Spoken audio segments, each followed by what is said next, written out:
COP28 సదస్సు దుబాయ్లో జరిగిన విషయం మనందరికీ తెలిసిందే. ఈ COP28 సదస్సులో ముఖ్యంగా దాని సైడ్ లైన్స్లో ఒక ఇంపార్టెంట్ ఇనిషియేటివ్ ఒకటి స్టార్ట్ అయింది. అదే గ్లోబల్ రివర్ సిటీస్ అలయన్స్ అన్నమాట. ఇండియా యొక్క నేషనల్ మిషన్ ఫర్ క్లీన్ గంగాని ఇన్స్పిరేషన్గా తీసుకుని 9 దేశాలు వాళ్ళ యొక్క నదీ పరివాహక ప్రాంతాలు ఉన్న సిటీస్ని ఎలా అభివృద్ధి చేయాలి, వాటిని ఎలా కాపాడుకోవాలి, రివర్ ఈకోసిస్టమ్స్ ఎక్వాటిక్ ఎకోసిస్టమ్స్ ఎలా కాపాడుకోవాలి, నేచర్ని ఎలా పునరుద్ధరించాలి, సస్టైనబుల్ డెవలప్మెంట్ ప్రాక్టీసెస్ ఎలా చేయాలనే అంశం మీద కొలాబరేటివ్ ఎఫర్ట్ అనమాట ఒకటి.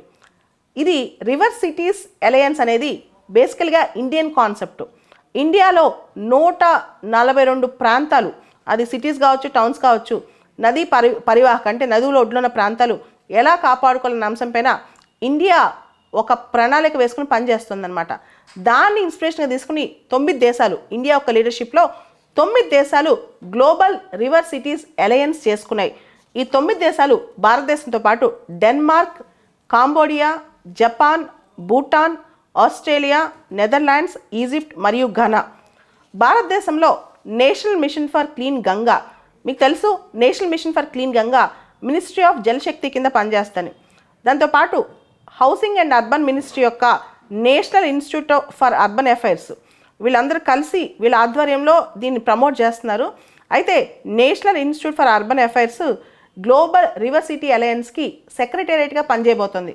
ఇది అద్భుతమైన విషయం. ఎందుకంటే ఇంటర్నేషనల్ సోలార్ అలయన్స్ మనం ఫామ్ చేసినప్పుడు దాని సెక్రటేరియట్, దాని హెడ్ క్వార్టర్స్ ఇండియాలో పెట్టడం జరిగిందనమాట.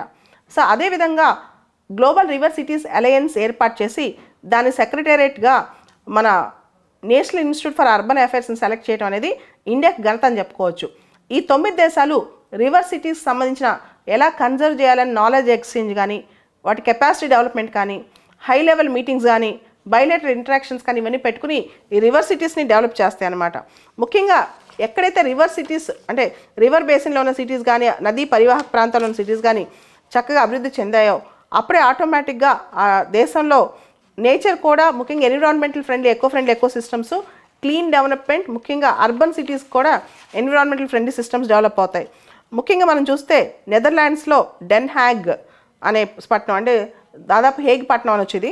తర్వాత ఆస్ట్రేలియాలో అడిలైడ్, హంగరీలో జాల్నాక్, ఇవన్నీ కూడా రివర్ సిటీస్ అలయన్స్లో భాగంగా ఉన్నాయి. కాబట్టి వీళ్ళందరూ కోఆర్డినేటివ్ యాక్షన్ తీసుకుని రివర్ సిటీస్ని ఇంకా అద్భుతంగా ఎకో ఫ్రెండ్లీగా, సస్టైనబుల్గా, ఎక్వాటిక్ ఎకోసిస్టమ్స్ని ప్రమోట్ చేస్తూ డెవలప్ చేస్తారని ఆశిద్దాం.